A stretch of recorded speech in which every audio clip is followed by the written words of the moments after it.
በጠዋት ላፍ ላፍ ላፍ አርጋችሁ አዘጋጅታችሁ የምትመገቡትን የቡላ ገንፎ አሰራር ላሳያችሁ። እኔ ከገበያ ላይ የገዛሁት ቡላ እርጥቡን ነው።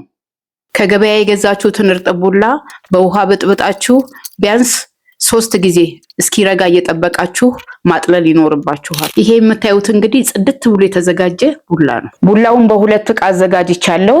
አንደኛው በውሃ ነው፣ ሌላው ደግሞ በወተት ነው።